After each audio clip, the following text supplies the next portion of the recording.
Many people don't choose the wrong plastic surgeon by accident. They choose them because they don't know what to look for. And when it comes to your face, that mistake follows you every single day. Here's the problem. In the United States, a doctor does not need specialized facial training to operate on your face. That means someone can legally perform a facelift without dedicating their career to a facial surgery. For the purpose of this video, when I say plastic surgeon, I am referring to a board-certified surgeon with expertise in cosmetic surgeries of the face. There are a few select specialties that meet this criteria. Specifically, these recognized specialties include plastic surgery, facial plastic surgery, and oculoplastic surgery. So what is the difference between a plastic surgeon and cosmetic surgeons?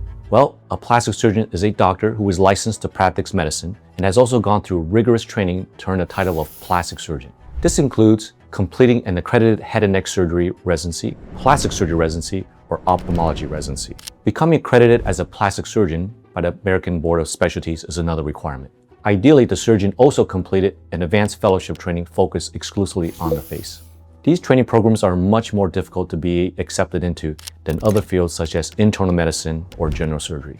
Now, a cosmetic surgeon is different. He or she is a doctor who is licensed to practice medicine in the United States, but only has 1 and sometimes 2 years of experience learning cosmetic surgery.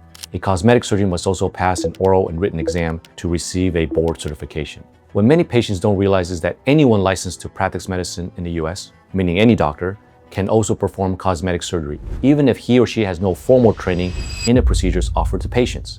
I want to point out that I'm sure there are some cosmetic surgeons out there that can do excellent facelifts, but these surgeons must have dedicated themselves to learning how to do a good facelift. In my opinion, this requires either doing a fellowship or committing themselves to learning facelifts from watching world experts, like visiting multiple surgeons to observe and learn. But if you remove this distinguishing factor, the average cosmetic surgeon just does not have the same expertise nor experience as a facial plastic surgeon or plastic surgeon dedicated to the face. The face is not like the rest of your body. It has a complex anatomy with critical nerves and vessels that have crucial functions. Your face defines you. Not understanding the complex anatomy and physiology of the face is a serious risk to a bad outcome.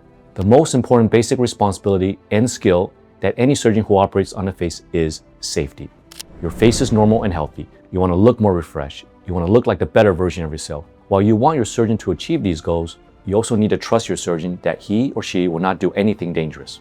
Now, all plastic surgeons are the same. Some treat the entire body, others train exclusively on the face. What's challenging about cosmetic surgeons is you may not know what kind of background they have before calling themselves a cosmetic surgeon. Were they an internal medicine doc who suddenly wanted to do aesthetic surgery? Were they a dermatologist or GYN doc who now wants to be a cosmetic surgeon? Or were they a general surgeon who now wants to pursue a different focus? You have to know that many specialties just don't have the same surgical foundation as a plastic or facial plastic surgeon.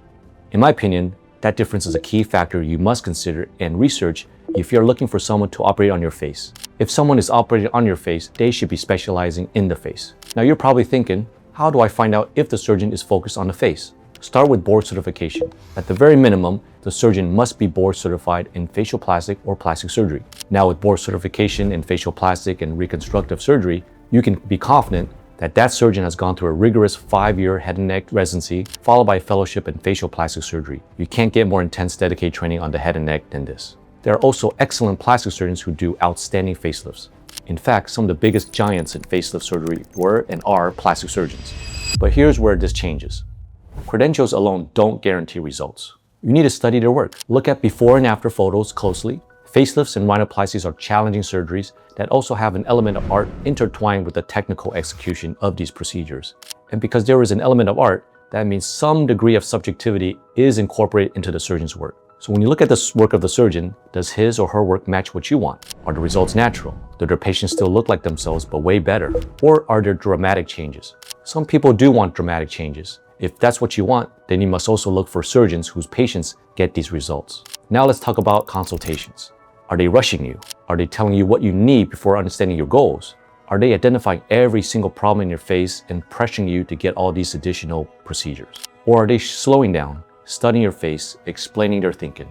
Do they offer options and work together with you to come up with the right decision for you? Choosing the right surgeon for your face can be a nerve-wracking process. How can you be sure you chose the right surgeon? I believe you will have a good chance of finding the right surgeon if you do certain things. Look only for board-certified facial plastic or plastic surgeons.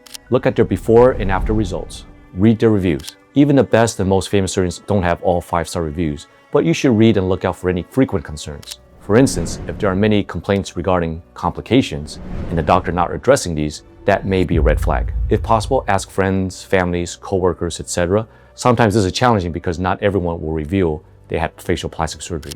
Unlike asking friends for restaurant recommendations, which everyone will gladly offer opinions, just asking every friend or family who to go to for plastic surgery may not get a response. Finally, it's crucial you visit the surgeon. This is so important to see if you like his or her work. Can you trust the surgeon? Are the staff and office friendly? Because in the end, after all the research you do, ultimately decision will come down to how you feel about the surgeon, and trust is the most important factor. I hope this helped you understand things more clearly. Hit like and subscribe so you don't miss the next video. I'll see you in the next one.